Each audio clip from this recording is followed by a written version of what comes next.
आप 3 साल से लेकर 6 साल के बीच में आ रहे हैं तो आप 20 to 30% इक्विटी जो है ऐड कर सकते हैं और उसको ऐड करने का सबसे अच्छा तरीका है हाइब्रिड फंड्स। जब आप 6 साल से ऊपर जाते हैं, 6 से 10 साल जाते हैं, तब आप इक्विटी का एक्सपोजर 50 to 60% तक लेके जा सकते हैं। 5-6 साल के अंदर अंदर आपको स्मॉल कैप मिड कैप पे फोकस नहीं करना चाहिए। अगर आपको उस कैटेगरी में प्ले करना है तो 10% आप मल्टी कैप ले लो, बस उससे ज़्यादा मत लो। कि लाल झेलने की अगर आप में क्षमता नहीं है तो हरे का अधिकार भी आपको नहीं है। बिल्कुल। नहीं तो एफडी करिए, बॉन्ड फंड्स में इन्वेस्ट करिए। अगर आप 2020 से लेकर 2023 तक देखो तो हीरो क्वांट स्मॉल कैप था, सबके मुंह पे एक ही नाम था, क्वांट स्मॉल कैप, 50% रिटर्न। क्यों? क्योंकि वो समय मोमेंटम का था। फिर आया वैल्यू का समय, तो 2023 से लेकर 2026 तक का विनर कौन रहा? बंधन स्मॉल कैप बन गया। क्यों? क्योंकि उसने वैल्यू ओरिएंटेड पिक्स ली। और आप 10,000 की एसआईपी करना चाहते हो सिर्फ स्मॉल कैप में, आप कहते हो सर मेरे को स्मॉल कैप खेलना है, 15 साल के लिए खेलूंगा, तो क्या करो? तो एक आप 70 to 80% ऐसा म्यूचुअल फंड लो जो वैल्यू है, ठीक है, और 20 to 30 ऐसे ले लो जो मोमेंटम है। ओवर टाइम ये आपको एक बहुत अच्छा रिटर्न दे देगा। और एक मोमेंटम, एक वैल्यू फंड लगा लो, एक्चुअली आपको जीवन में तीसरे किसी फंड की जरूरत ही नहीं पड़ेगी। आप फिर भी अपने बेंचमार्क को, निफ्टी 500 को बहुत प्यार से बीट कर जाओगे। अब जैसे जब बजट डे था तो मार्केट गिरी, उस दिन जब आप खरीदते हो ना म्यूचुअल फंड, आपको उस दिन का एनएवी मिलता ही नहीं है। ओके। जो भी बड़ा इवेंट होता है ना, इलेक्शन, बजट डे, उस दिन का एनएवी जनरली आपको मिलता ही नहीं, पता नहीं समाव नहीं मिलता है। तो उस दिन आपको ईटीएफ खरीदना चाहिए। क्योंकि अगर आपकी 4 एसआईपी चल रही है तो चारों को स्प्रेड आउट कर दो, सबको 28 तारीख को मत डालो। ओके। किसी को 7 को डाल दो, किसी को 14 को डाल दो, किसी को 15 को, ऐसे थोड़ा सा स्प्रेड आउट करो। तो जिसने अगर 10 लाख रुपए डाले होते 2013 में, और अगर वो इतना साल रुक जाए और इस तरह की कंपाउंडिंग रहे, तो उसके पास 720 करोड़ रुपीज होंगे। कि 2026-2027 में लोगों को कहाँ इन्वेस्ट करना चाहिए? देखिए, अगर आप 1 साल के होराइजन के लिए देख रहे हैं, 1 या 2 साल के होराइजन के लिए देख रहे हैं, इक्विटी मार्केट्स में मत आइए। मुझे इक्विटी मार्केट से बहुत ज़्यादा अभी उम्मीद नहीं है जब तक अर्निंग्स नहीं बढ़ जाती। ठीक है, मैं इक्विटी मार्केट्स में रहूंगा, मैं ये डिस्क्लेमर भी देता हूं, बिकॉज मेरा होराइजन डेथ है। ठीक है, अब वो डेथ कब आ रही है वो हमारे को किसी को नहीं पता, पर मेरा होराइजन डेथ है, मेरे को नहीं चाहिए पैसा उस तब तक। तो अगर आपका होराइजन छोटा है तो पहले अपना पैसा क्यों चाहिए, पैसा कब चाहिए, पैसा कितना चाहिए, लिख लीजिए। अगर वो होराइजन 3 साल से नीचे है तो इक्विटी मार्केट्स की तरफ देखिए मैं मत। और अगर देखना है तो सिर्फ डेट ओरिएंटेड म्यूचुअल फंड्स में आप इन्वेस्ट कर सकते हैं। उसमें क्रेडिट रिस्क म्यूचुअल फंड्स हैं, बैंकिंग के जो बॉन्ड फंड्स होते हैं वो फंड्स हैं, आप उनमें निवेश कर लीजिए। थोड़ा बहुत गोल्ड ले लीजिए, सिल्वर की तरफ देखना भी नहीं। ठीक है, ये आपका एसेट एलोकेशन होना चाहिए। अगर आप 3 साल से नीचे हैं, 90% आपका डेट पे होना चाहिए, 10% मैक्सिमम आप गोल्ड में रख लेते हैं। अगर आप 3 साल से लेकर 6 साल के बीच में आ रहे हैं तो आप 20 to 30% इक्विटी जो है ऐड कर सकते हैं। और उसको ऐड करने का सबसे अच्छा तरीका है हाइब्रिड फंड्स। आप हाइब्रिड फंड्स से ऐड कर सकते हैं, या इक्विटी सेविंग स्कीम्स आती हैं, म्यूचुअल फंड्स की हैं। देखिए, हमारे म्यूचुअल फंड्स में ना यस भाई, सबसे बड़ी बात पता है क्या है? बूफे है। एग्जैक्टली। आपको कॉन्टिनेंटल खाना है, आपको चाइनीज खाना है, आपको इटालियन खाना है, सब चीज़ मिलेगा, पर आप खिचड़ी मत बना दो। पता चला कि आपने प्लेट में दाल डाल दी और बगल में पास्ता डाल दिया, ठीक है, और वहीं पे गुलाब जामुन भी डाल दिया, तो वो मत करो। थोड़ा अलग अलग खाओ, अलग अलग प्लेट्स में खाओ, या एटलीस्ट कटोरियाँ अलग कर दो, सेक्शनाइज अलग कर दो, ठीक है ना। तो इसमें आपको इक्विटी सेविंग्स फंड मिल जाते हैं, आपको क्या कहते हैं, हाइब्रिड फंड्स मिल जाते हैं। अगर थोड़े आप अग्रेसिव जाना चाहते हो तो अग्रेसिव हाइब्रिड फंड्स मिल जाते हैं। बस इस कैटेगरी में ज़्यादा रहिए, अगेन वो भी 30-40% तक रहिए, बाकी डेट में रहिए।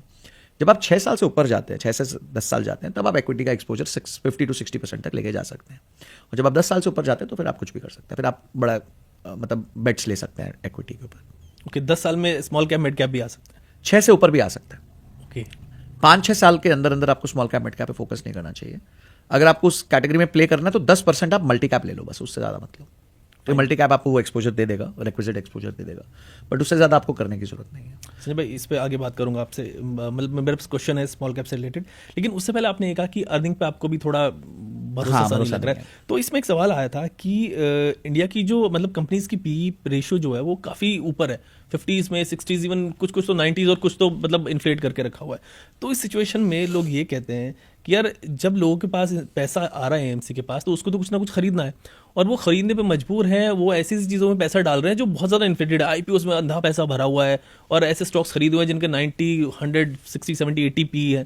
तो स्टॉक्स जितना भी म्यूचुअल फंड कंपनियां हैं, ये लोग ये सब ऐसी चीज़ें खरीद रहे हैं, और इसकी वजह से एक रिस्क पैदा हो जाता है पूरी मार्केट में। तो मार्केट ऊपर बढ़ती जाती है, और जब ये जो आपकी पी है जो रेशियो पे आएगी, सेटल होगी, तो जाके मार्केट गिरेगी और फिर लॉस होगा।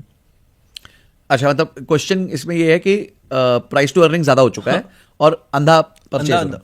ऐसा देखिए, प्राइस टू अर्निंग जो है ना वो एक रिलेटिव टर्म है। प्राइस टू अर्निंग को अकेला आप नहीं देख सकते, प्राइस टू अर्निंग को ग्रोथ के साथ देखना पड़ता है। अब किसी कंपनी ने अपनी अर्निंग पिछले साल से इस साल में 100% बढ़ा दी, और उसका प्राइस टू अर्निंग 50 है, तो मेरे हिसाब से बहुत सस्ती कंपनी है। ठीक है, अगर उसकी ग्रोथ आगे प्रोजेक्टेड अच्छी है तो हाई पी देने में कोई प्रॉब्लम नहीं है। कंपनी होती थी, again no recommendation, just an example, Tata की कंपनी थी ट्रेंट, बहुत समय तक बहुत अच्छे प्राइस टू अर्निंग पे चली। क्यों? क्योंकि अर्निंग्स जिस स्पीड से बढ़ रही थी जिसका हिसाब ही नहीं था। जूडियो बिल्कुल का शोरूम हर गली नुक्कड़ में बड़ा बड़ा शोरूम खुल रहा था, 999 में कपड़ा था तो सब जाके खरीद रहे थे। अब उसकी अर्निंग्स स्लो हुई तो प्राइस गिर गया। तो ये तो चलता रहेगा। अब वो नया स्ट्रैटेजी लाएंगे, नया स्ट्रैटेजी जब लाएंगे फिर से अर्निंग्स बढ़ेगी, जब फिर से अर्निंग्स बढ़ेगी तो फिर से उसका प्राइस टू अर्निंग्स ठीक हो जाएगा। अब अगर आपको प्राइस टू अर्निंग्स की बहुत टेंशन है तो in that case kindly go for value funds. Okay, ठीक है, वैल्यू फंड्स में क्या होता है, value funds low price to earning वाले जो है स्टॉक्स को आइडेंटिफाई करते हैं और उनको परचेज करते हैं। दूसरा तरीका ये है कि अगर आप म्यूचुअल फंड को इवैल्यूएट करें तो उसका प्राइस टू अर्निंग देख लिया, हर म्यूचुअल फंड का भी प्राइस टू अर्निंग। ठीक अब फॉर एग्जांपल, मैं again no recommendation, just for example purpose बता रहा हूं। जैसे स्मॉल कैप्स है, स्मॉल कैप्स में अगर आप देखेंगे क्वांट का स्मॉल कैप, तो that works on a momentum strategy. वो भागते हुए घोड़ा पे पैसा लगाते हैं, तो उनका प्राइस टू अर्निंग आपको 35-40 दिख जाएगा। और दूसरी तरफ है बंधन स्मॉल कैप। बंधन स्मॉल कैप जो है वो वैल्यू इन्वेस्टिंग पे चलता है, उसका आपको प्राइस टू अर्निंग दिख रहा है 15, 16, 18। अब आप ये देखो कि दोनों का थॉट प्रोसेस कितना अलग है कि बंधन वो कंपनीज उठा रहा है जिनकी प्राइस टू अर्निंग कम है और क्वांट वो कंपनीज उठा रहा है जिनकी प्राइस टू अर्निंग ज्यादा है। अब आते हैं दोनों के रिटर्न्स पे। अगर आप 2020 से लेकर 2023 तक देखो तो हीरो क्वांट स्मॉल कैप था, सबके मुंह पे एक ही नाम था, क्वांट स्मॉल कैप, 50% रिटर्न। क्यों? क्योंकि वो समय मोमेंटम का था। फिर आया वैल्यू का समय, तो 2023 से लेकर 2026 तक का विनर कौन रहा? बंधन स्मॉल कैप बन गया। क्यों? क्योंकि उसने वैल्यू ओरिएंटेड पिक्स ली। ठीक है, अब ऐसी सिचुएशन में इन्वेस्टर क्या करे, मेरे को तो स्मॉल कैप में जाना, नो प्रॉब्लम। मोमेंटम देखिए, शॉर्ट टर्म के लिए मोमेंटम आप ले ही नहीं सकते, क्योंकि मोमेंटम उल्टा भी पड़ सकता है, जो क्वांट फ्लेक्सी कैप ने क्वांट के स्मॉल कैप ने किया। तो in that case what you can do, if you are a conservative investor but you still want to have momentum in your play, और आप 10,000 की एसआईपी करना चाहते हो सिर्फ स्मॉल कैप में, आप कहते हो सर मेरे को स्मॉल कैप खेलना है, 15 साल के लिए खेलूंगा, तो क्या करो, तो एक आप 70 to 80% ऐसा म्यूचुअल फंड लो जो वैल्यू है, ठीक है, और 20 to 30 ऐसा ले लो जो मोमेंटम है। ओवर टाइम ये आपको एक बहुत अच्छा रिटर्न दे देगा।